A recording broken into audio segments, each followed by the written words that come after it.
Hello students, मैं नितिश खन्ना और मैं लेकर आया हूँ सिंथेटिक फाइबर और प्लास्टिक का सेकंड पार्ट का वीडियो। मैंने लास्ट पार्ट के अंदर आपको सिंथेटिक फाइबर का इंट्रोडक्शन दिया था और मैंने आपको दो तरह के फाइबर्स के बारे में बताया था।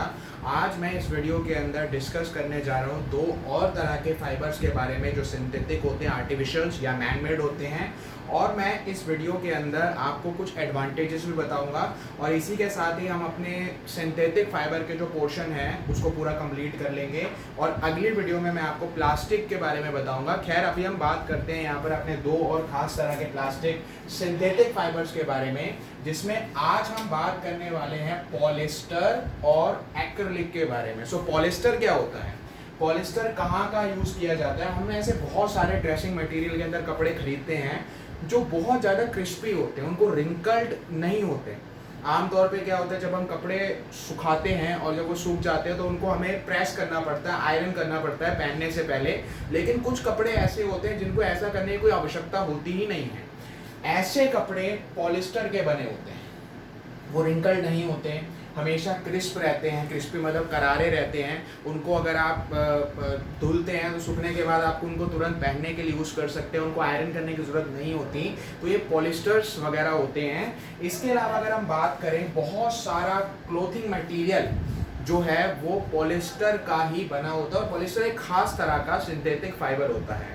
इसके अलावा बताना चाहूँगा, जितनी भी कोल्ड ड्रिंक की बोतल्स जो आप मार्केट में देखते हैं, जैसे एक बोतल मेरे पास है यहाँ पर, आप ये देख रहे हैं जो बोतल आपको नज़र आ रही है, ये भी पॉलिस्टर की बनी होती है। और इसके अंदर जो फाइबर का यूज़ किया जाता है उसको पीईटी, पैट कहा जाता है। ये भी एक फॉर्म होती है पॉलिस्टर की।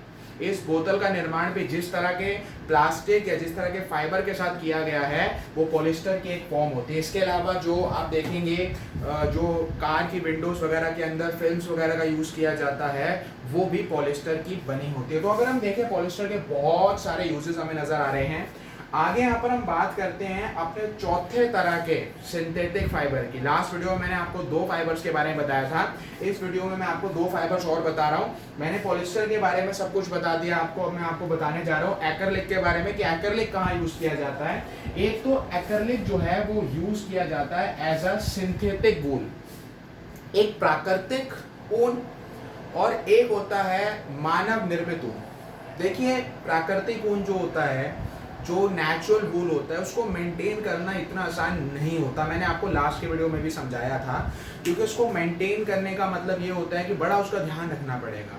अगर मान लीजिए अभी हमारा विंटर सीजन खत्म हुआ है और अगर हम कपड़े अभी उसको पहनना नहीं है तो हम उसको संभाल के रख देंगे, तो उसको मेंटेन करने के लिए हमें उसके साथ बहुत सारी चीज़ों को रखना पड़ेगा ताकि वो ख़राब ना हो। तो इस वजह से लोग आज के टाइम पे आर्टिफिशियल वूल यानी कि एक्रिलिक का ज़्यादा यूज़ करते हैं, क्योंकि एक तो ये बहुत ज़्यादा ड्यूरेबल होता है, लंबे समय तक चलने वाला होता है, अफोर्डेबल होता है। अगर एज कंपेयर किया जाए नेचुरल वूल के साथ तो ये बहुत ज़्यादा महंगा नहीं होता है। सो स्टूडेंट्स, मैंने आपको चारों तरह के, मैं ये नहीं कह रहा कि सिर्फ चार ही तरह के आर्टिफिशियल फाइबर्स होते हैं, सिंथेटिक फाइबर्स होते हैं, बहुत तरह के सिंथेटिक फाइबर्स होते हैं, लेकिन इस समय हमने चार फाइबर्स के बारे में बात करी और मैंने एक्रिलिक के बारे में भी आपको बताया। अब हम आगे डिस्कस करते हैं एडवांटेजेस ऑफ सिंथेटिक फाइबर। जैसे कि मैंने आपको लास्ट वीडियो में भी बताया था कि आज के समय में सिंथेटिक फाइबर मेजॉरिटी में यूज किया जा रहा है as compare to natural fibre. तो उसके कई सारे कारण हैं। पहला कारण जो मैं बताने जा रहा हूँ, synthetic fibre dry up quickly, बहुत जल्दी सूख जाते हैं। अगर आप देखेंगे, जो हमारे रेन कोट्स होते हैं, हमारी अम्ब्रेला होती है, रेनी सीजन पे जो आमतौर पे हम यूज़ करते हैं, ये सारे के सारे इसी तरह के फाइबर्स यानी सिंथेटिक फाइबर्स के बने होते हैं। और सिंथेटिक फाइबर की बहुत अच्छी क्वालिटी होती है कि बहुत जल्दी सूख जाता है। अब आप देखेंगे, कॉटन का कपड़ा होता है, कॉटन का कपड़ा पानी को सोख के रखता है और उसको ड्राई होने में, सूखने में बड़ा समय लगता है। तो synthetic fibre as compare to natural fibre बहुत जल्दी सूख जाता है। दूसरी बात, ये ड्यूरेबल होते हैं। ड्यूरेबल मीन्स लंबे समय तक चलने वाला। सिंथेटिक फाइबर लंबे समय तक चलता है, केमिकल्स का यूज़ किया जाता है, इसलिए इसको मेंटेन करने में हमें कोई दिक्कत नहीं आती है। दूसरी बात, ये लेस एक्सपेंसिव होते हैं। लेस एक्सपेंसिव का मतलब, अगर हम नेचुरल फाइबर के साथ इनको कंपेयर करते हैं तो ये बहुत सस्ते होते हैं, ये बहुत सस्ते तरीके से हमें जो है मिल सकते हैं, ज़्यादा पैसा खर्च नहीं करना पड़ता इसके लिए। दूसरी बात, रेडली अवेलेबल, आसानी से उपलब्ध होते हैं, कई कलर में उपलब्ध होते हैं। जैसे मैं नेचुरल वूल की बात करता हूँ, नेचुरल वूल जो है वो कुछ खास कलर्स में ही आता है, लेकिन अगर हम जो आर्टिफिशियल वूल की बात करें वो कई कलर्स में आपको मिल जाएगा। तो ये इनकी एक अच्छी क्वालिटी होती है, इनके अच्छे फीचर्स होते हैं।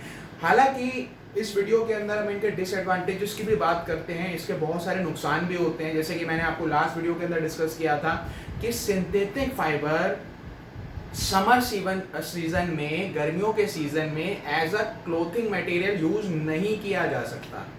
हम गर्मियों में सिंथेटिक फाइबर को as a clothing material use नहीं कर सकते, क्योंकि ये बहुत ज़्यादा हमें परेशानी देगा, बहुत ज़्यादा इरिटेशन होगी।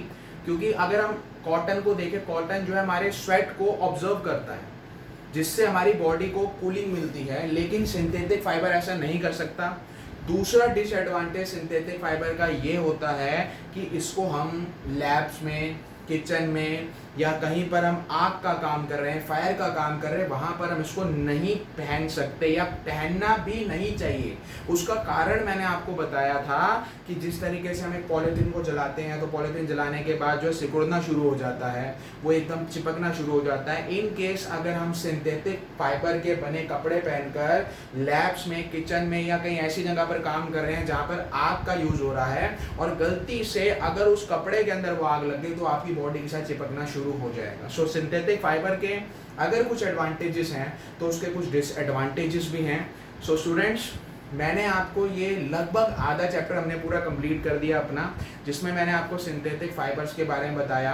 मैंने सिंथेटिक फाइबर के इंट्रोडक्शन से लेकर उसके एडवांटेज और डिसएडवांटेजेस के बारे में बताया। मैंने आपको 4 तरह के सिंथेटिक फाइबर के बारे में भी डिस्कस किया। काफ़ी सारी बातें मैंने आपको इस चैप्टर में बताई, इस वीडियो में बताई।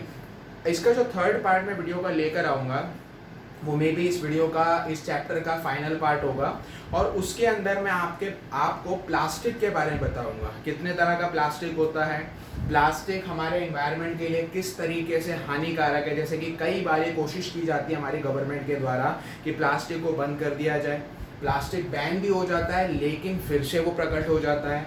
तो ऐसी क्या बातें हैं प्लास्टिक के बारे में, उसके लिए आपको मेरा अगला वीडियो देखना पड़ेगा। लेकिन अगर आपको ये वीडियो मेरा अच्छा लगा है तो इसको आप अपने दोस्तों के साथ, अपने क्लासमेट्स के साथ इनको शेयर करिए, लाइक करिए, चैनल को सब्सक्राइब करिए। और मैं प्रकट होऊंगा अगला वीडियो लेकर, और उसमें मैं आपको प्लास्टिक के बारे में बताऊंगा और बायोडिग्रेडेबल और नॉन बायोडिग्रेडेबल वेस्ट के बारे में भी हम बात करेंगे। तब तक अपना ध्यान रखिए। Good bye.